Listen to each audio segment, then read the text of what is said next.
Assalamualaikum warahmatullahi wabarakatuh. Kenalkan, nama saya Muhammad Rizky Febriansyah. Saya dari kelas 11 IPW 1 akan mempresentasikan tentang pemanduan wisata atau city tour. Terima kasih. Yang pertama yaitu wilayah. Daerah khusus ibu kota Jakarta atau yang biasa disingkat dengan DKI Jakarta adalah ibu kota negara dan kota terbesar di Indonesia. Dahulu pernah dikenal dengan beberapa nama, yaitu antara lain sebagai Sunda Kelapa, Jayakarta, dan Batavia. Agama yang dianut oleh penduduk DKI Jakarta beragam, serta suku-suku yang mendiami Jakarta antara lain Jawa, Sunda, Minang, Batak, dan Bugis. Selain dari penduduk Nusantara, budaya Jakarta juga banyak menyerap dari luar, yaitu budaya Tionghoa, budaya India, dan budaya Arab.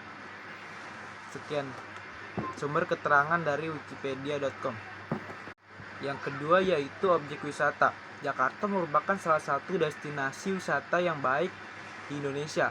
Beberapa yang terkenal dan biasa dikunjungi oleh para wisatawan lokal dan mancanegara di antara lain adalah Taman Mini Indonesia Indah, Pulau Seribu, Kebun Binatang Ragunan, dan Taman Impian Jaya Ancol, termasuk taman bermain dunia fantasi dan SeaWorld. Selain itu, Jakarta juga memiliki wisata sejarah, yaitu Museum Fathaila, Museum Indonesia, Museum Kesejarahan Gajah atau Museum Gajah, dan lain sebagainya. Sumber keterangan berasal dari www.wikipedia.com Jakarta. Selanjutnya yaitu atraksi wisata. Ketua Perkumpulan Betawi Kita Roni Adi mengatakan literatur tentang seni bela diri yang ditulis para pesilat Betawi akan memudahkan generasi muda mempelajari pencaksilat Betawi. Tujuannya adalah untuk memperkenalkan sekaligus mempromosikan budaya.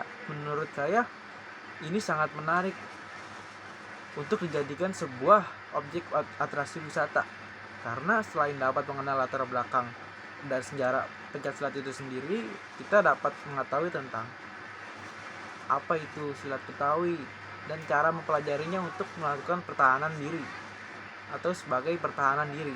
Menarik bukan? Sumber keterangan berasal dari Warta Kota dan tribunnews.com. Selanjutnya itu makanan.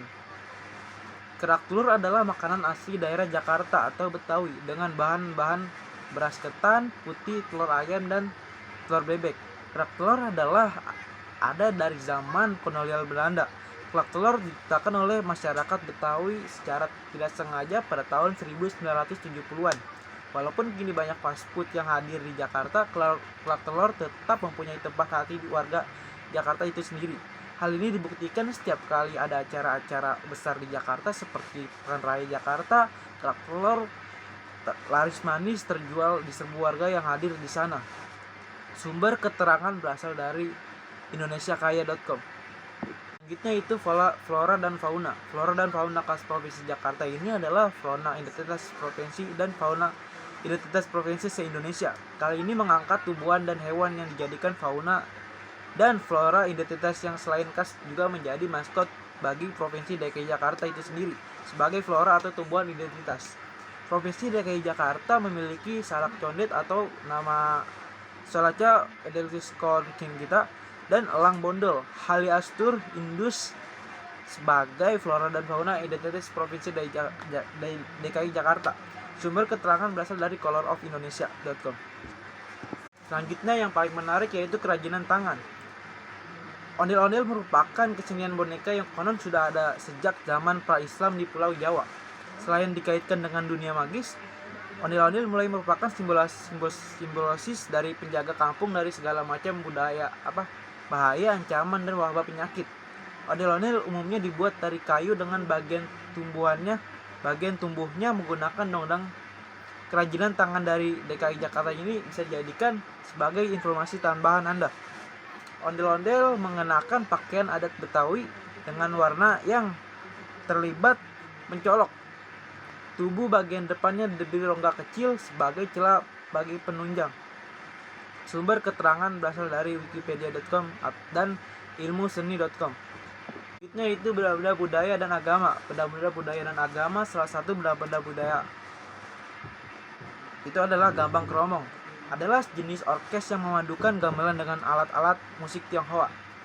Sebutan gambang kromong diambil dari nama dua buah alat perkusi, yaitu gambang dan kromong. Awal mula terbentuknya orkes gambang kromong tidak lepas dari seseorang yang memimpin komunitas Tionghoa yang diangkat Belanda atau Kapitan Cina bernama Ni Hao Akong. Masa jabatannya pada tahun 1936 sampai dengan 1740.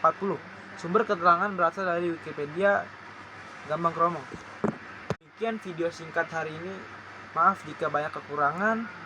Jika ada salah-salah informasi mohon dievaluasi. Terima kasih. Wassalamualaikum warahmatullahi wabarakatuh.